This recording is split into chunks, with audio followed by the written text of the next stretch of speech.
After a long two-round day, we have entered the home stretch of the 2013 St. Louis Classic. Only 3 players total can still earn a norm, and just one of them is likely to do so.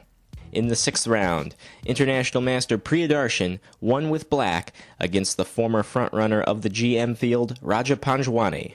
Well, this is my second closed tournament. Last year was the first tournament. Last year St. Louis GM Invitation was my first closed tournament invitation. Other than that, I played many open tournaments with GM norm possibilities, but never made a GM norm so far. In move 3 in the opening, I played knight d4. This is a very rare line which threw him a bit off of his preparation, I believe. And then after that, we got a fairly standard English position, except white didn't have the knight on f3 and black didn't have the knight on c6 because we exchanged it.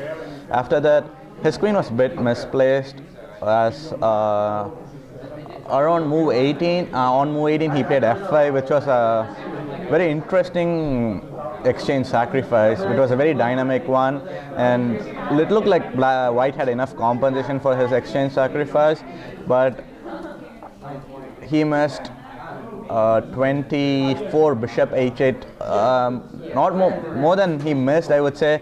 It was a forced continuation, that position. That's the only move which keeps the advantage for black, or some sort of pressure, and I found that move. And then consecutively I found 25 rook g7, though it looks a bit scary to play rook g7 as the f6 pawn is very weak and there's like not a lot of tactics like knight e7 4 possibly.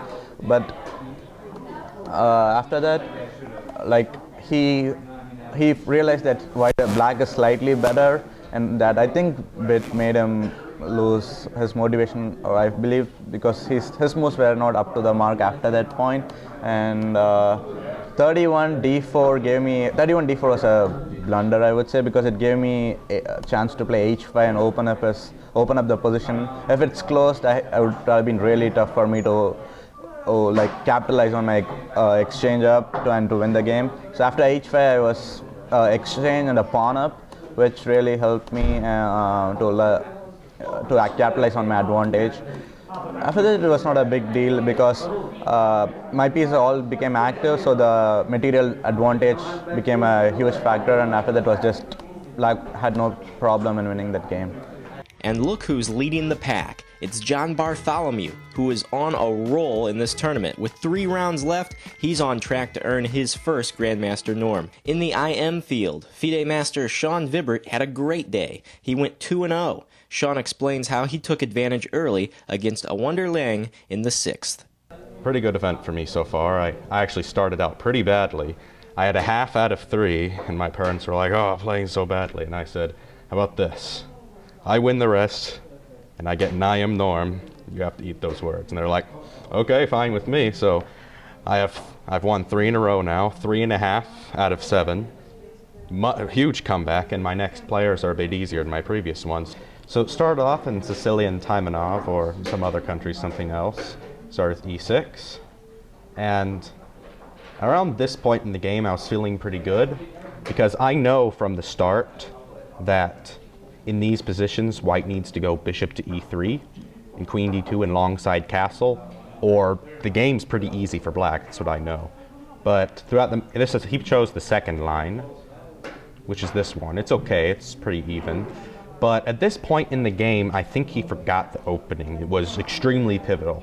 This move he made, I think, literally puts him down 2 to 3 tempos. Bishop d3. I'm not sure why he did it. Maybe he wanted to protect e4, but I think it's just because he forgot the theory and he was thinking of a different line. Now, bishop b7 prepares for c5 to c4, and after that, black just looks golden, almost winning. Now, he may have been okay if he had maybe played f4 now, and maybe queen f3, and then I get c4 in and he moves back.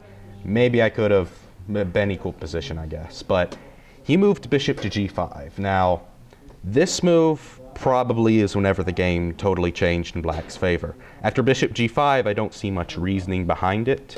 He will probably wants to get rid of the f-knight to protect the e-pawn, but he can do that by other means.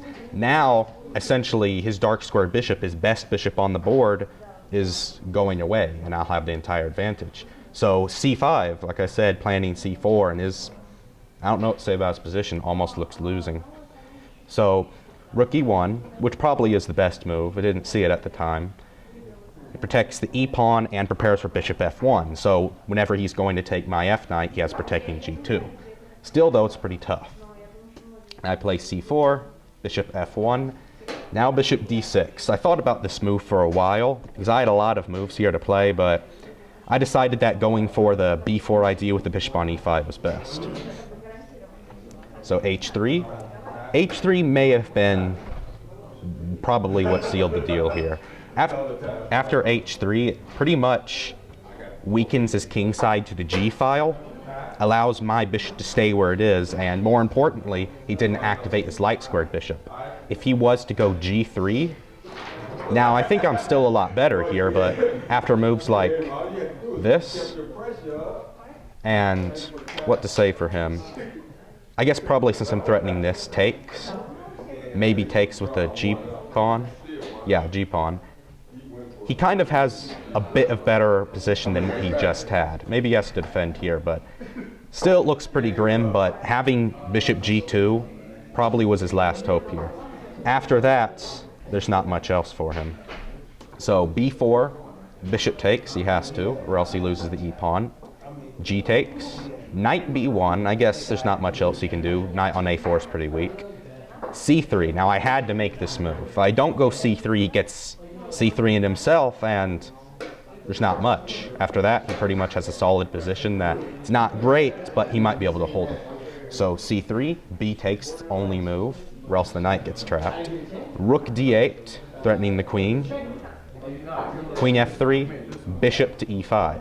At this point, I don't know, he'd have to play perfectly like an engine to survive, but not much else to it. Bishop d3, f5. Now this, I'd considered this for a while.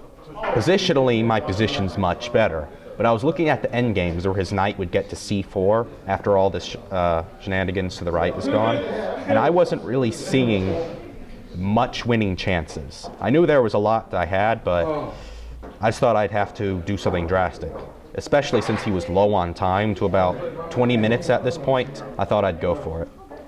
So f5, queen e2, probably one of the only moves getting out of the pin. Queen c6, continuing the pin and also protecting a6. Knight d2, which I don't know if he should have played it or not. I guess it doesn't change much. He had f3 here, and now f4, and I guess it transposes after this. But still, he may not have wanted to move there and maybe protected his king better. So, knight d2, takes, rook 81, only move. Then rook g8, so just adding the pressure and not doing any decisive moves, so we'll lose on time. So f3, f4, and at this point in the game, I'd say it's probably lost for White. There's absolutely no way for him to protect the g attack, especially since I have e5 coming. I guess if he had any hope here, it would definitely had to have been g4 immediately. If he doesn't go g4, he's in a world of hurt because this attack is devastating. Now if en passant, king g2, I mean, I know it's losing probably because the h3 pawn and my pieces are just playing better, but still he might have hope here. But besides that, he moved king h1, I go e5, preparing for the attack. Still he has g3, but it's not as good now because his king's already moved to h1, he loses a tempo. So rook f1, getting out of the pin to move his knight. Rook g3, knight b3. Now I have a sacrifice coming on h3, which I'll show. It goes after bishop c8. And I'll just make a random move for him to waste some time to show what it is. After bishop takes, pawn takes, rook check. It looks like I'm down a minor piece, but I actually win. After king here, I can go queen g6, in which I have checkmate the next move no matter what. After king here, it's checkmate. And after king here, sorry, the mouse. After king here, it would be checkmate. So nothing you could do in that line. Now, bishop c4 makes sense. The only thing he can do is try to trade. I take, rook takes, bishop takes h3. There's no way to stop this. He has lots of variations here, such as moving his king, but if he was to move his king, now I could just take, and I win his bishop, so the endgame is winning. So he decides to go knight a5, attacking my queen. Now there's lots of stuff that he can do, like, for example, knight on c6 or bishop b5, but every single move after this is countered immediately because I have bishop moving, checking, and discovered check wins whatever he attacks me with. So at this point, he resigned with about 1 minute 30 seconds left on the clock. Both Sean Vibert and Seth Homa are still trekking on for their norms, but remember, most of the players are still able to place and win prize money. After all, that has been the goal of the top titled players from the very start. The second annual Classic goes through the 27th as we wait to see who will make a breakthrough performance. Subscribe to our YouTube channel and view the games at uschesschamps.com.